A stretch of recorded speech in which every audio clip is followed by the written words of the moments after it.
udah lapar sih. Memangnya tadi pagi kamu tidak sarapan, Wo? Sarapan sih, tapi cuma sedikit. Dasar kamu, Wo. Sarapan pagi itu tidak perlu banyak, yang penting ada gizinya. Sok tahu kamu, Le. Ngomong-ngomong, kalau pagi kamu makan apa? Biasa, nasi. Dewi, kenapa kamu lamun? Iya, aku sedang berpikir kalau kita perlu makan, apakah hewan dan tumbuhan juga perlu makan? Kalau untuk hewan sudah jelas perlu makan. Itu tuh, lihat kambing Anisna itu. Iya ya, kalau untuk tumbuhan, bagaimana caranya memperoleh makanan itu? Sebaiknya nanti kita tanyakan saja pada Pak Guru.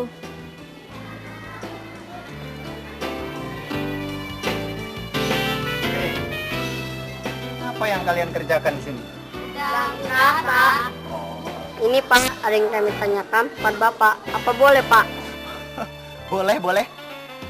Coba katakan apa yang akan kalian tanyakan pada Bapak. Ini loh Pak, apakah tumbuhan juga memerlukan makanan? Oh, tentu saja perlu. Seperti kita manusia. Jika kita kekurangan makanan, maka tubuh kita akan kurang sehat. Begitu juga yang dialami oleh tanaman ini. Tanaman akan tidak subur jika kekurangan makanan. Kalau tumbuhan itu sakit seperti apa, Pak? Kalau tumbuhan itu kurang subur. Nah, untuk lebih jelasnya, kalian boleh ikut Bapak. Yuk.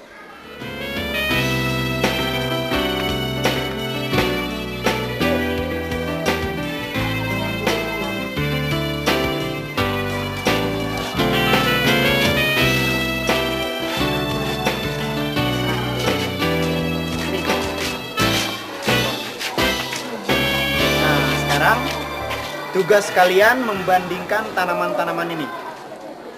Perhatikan. Ya.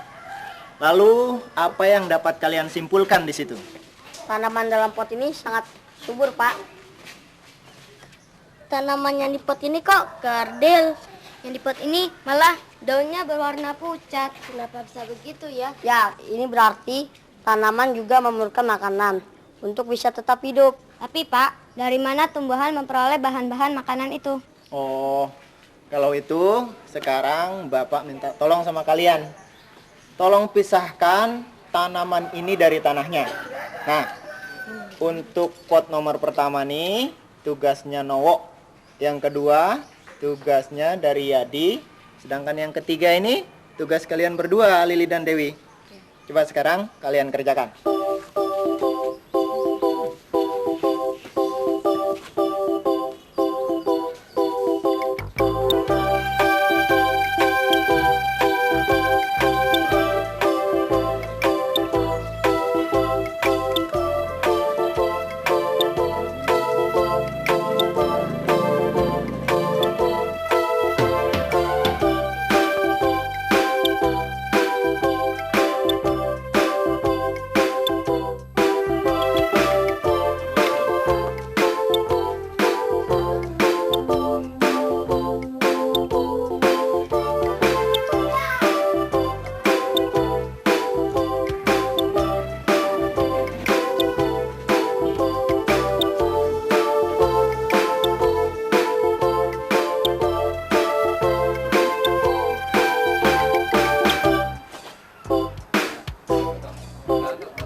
Bagus, bagus. Nah, sekarang coba kalian perhatikan tanah yang berasal dari ketiga pot ini. Tanah tempat tumbuhan itu tumbuh harus banyak mengandung mineral. Nah, dari ketiga tanah yang berasal dari pot, kelihatannya hanya tanah yang berasal dari pot pertamalah yang banyak mengandung mineral. Lapisan tanah yang berwarna kehitam-hitaman ini disebut humus. Bahan makanan yang terdapat dalam tanah masih berupa zat anorganik. Nah, zat anorganik ini terdiri dari air dan mineral-mineral. Lalu, bagaimana caranya tanaman mendapatkan makanan? Mudah saja. Tumbuhan mendapatkan makanan yang berasal dari dalam tanah yang masih berupa air dan mineral-mineral diserap melalui bulu-bulu akar. Nah, dengan bulu-bulu akar inilah tanaman mendapatkan makanan. Di sini kelihatan bulu-bulu akar ada di ujung akar. Wah, sangat kecil, halus sekali. Nah, anak-anak, itulah tadi macam-macam zat pembentuk makanan yang berasal dari dalam tanah. Ini Pak, sekarang yang berasal dari udara apa Pak? Zat pembentuk makanan yang berasal dari udara yaitu berupa karbon dioksida dalam bentuk gas. Bagaimana tumbuhan menghisap gas-gas dari udara sehingga dapat masuk ke tumbuhan? Mudah saja ya, Di. Masuknya melalui daun. Bagaimana caranya, Pak? Caranya sekarang tugas kamu ya, Di. Tolong ambilkan satu helai daun hijau untuk kita amati bersama. Nah, sekarang coba kamu raba daun itu. Daun ini tipis Pak. Ya. Coba kamu Lili. Kamu perhatikan daun ini dan apa yang kamu temukan di sini.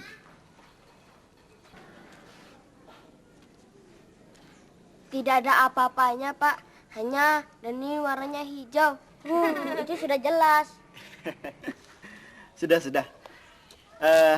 Untuk lebih jelasnya, nanti Bapak akan jelaskan di ruang laboratorium setelah pelajaran terakhir kalian selesai. Nah, mumpung masih ada waktu, tolong tanaman ini kalian bereskan kembali ke tempat semula, ya. Sampai nanti.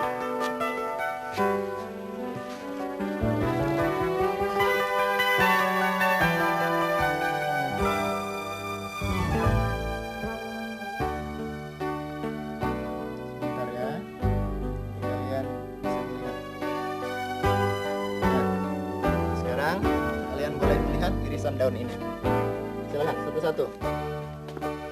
Tapi untuk mendapatkan gambar yang jelas, kalian mesti menggunakan daun yang agak tebal. Coba.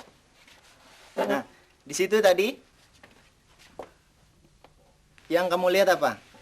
Ada lubang-lubang yang digunakan sebagai jalan keluar masuknya udara. Lubang itu disebut mulut daun atau stomata. Stomata akan terbuka pada siang hari dan akan menutup pada malam hari.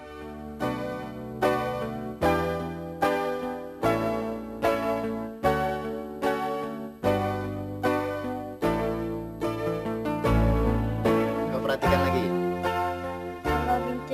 Kalau bintil-bintil atau bulat-bulat yang satunya dan berwarna hijau itu apa, Pak? Oh, yang itu. Yang bulat dan berwarna hijau. Itu namanya kloroflas. Di dalam kloroflas terdapat zat hijau daun yang disebut klorofil. Nah, kloroflas ini tersebar di dalam daun. Nah, dengan klorofil, daun hijau ini mampu memasak makanannya sendiri. Lalu, zat pembentuk makanan yang didapat dari udara, seperti karbon dioksida dengan air dan mineral yang berasal dari dalam tanah, diolah dengan bantuan sinar matahari dan klorofil. Proses pengolahan makanan di daun ini dinamakan asimilasi. Jadi, dengan bantuan sinar matahari dan klorofil, di daun karbon dioksida bertemu dengan air akan terjadi reaksi yang menghasilkan zat gula dan zat tepung atau karbohidrat dan oksigen. Hasil daripada pengolahan makanan di daun tadi, yaitu karbohidrat, kemudian diedarkan kembali ke seluruh bagian tumbuhan melalui pembuluh ayak atau pembuluh tapis untuk tumbuh, bernafas, dan sebagai bahan cadangan makanan. Demikianlah, makanan dipergunakan tumbuhan itu untuk tumbuh dan berkembang. Nah, sekarang kita menguji hasil fotosintesis yang terjadi pada daun, diikuti dengan uji zat pati atau tepung atau karbohidrat. Sekarang rapikan yang di atas meja ini dulu. Nanti baru kita lanjutkan percobaan berikutnya. Tolong bantu Bapak.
Terima kasih Dewi.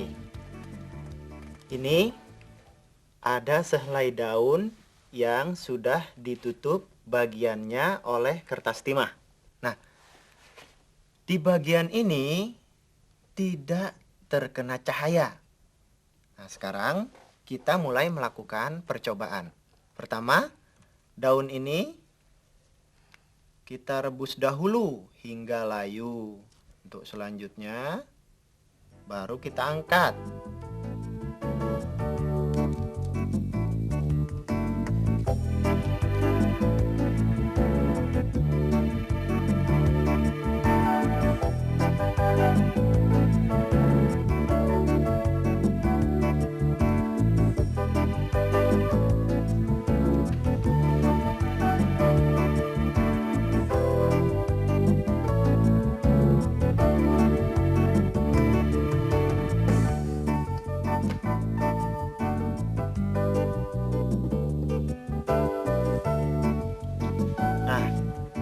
Setelah daun ini layu, baru kita angkat.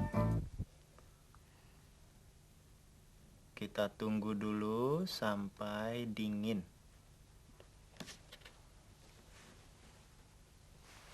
Kemudian, daun ini kita masukkan ke dalam tabung reaksi.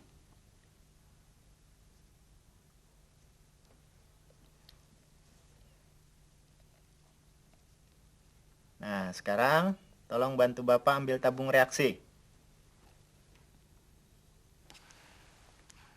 Ya. Ini kita masukkan dahulu.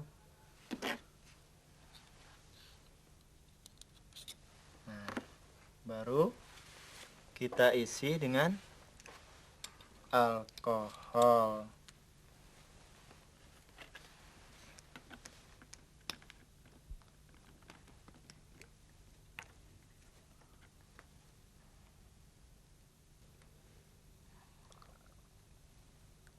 Perhatikan.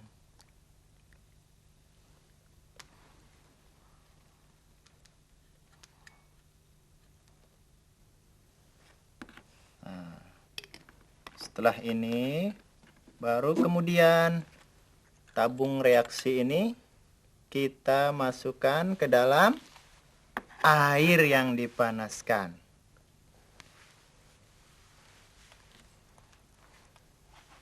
Kita tunggu beberapa saat hingga daun yang ada dalam tabung reaksi ini berwarna putih.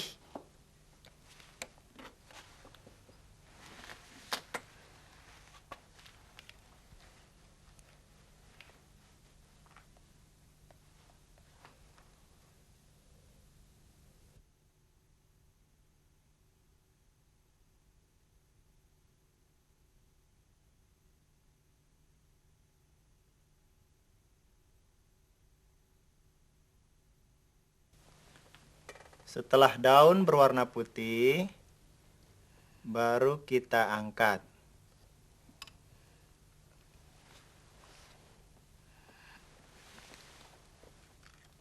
Alkoholnya kita buang dahulu.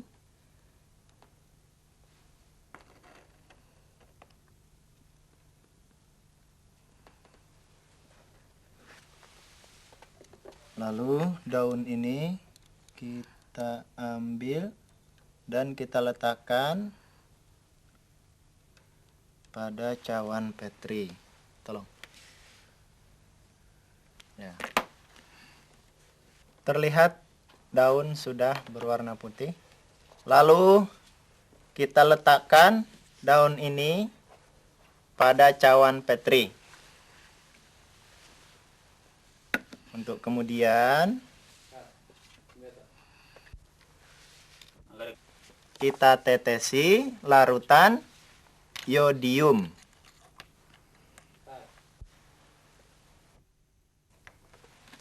Apa yang kalian lihat anak-anak? Sebentar.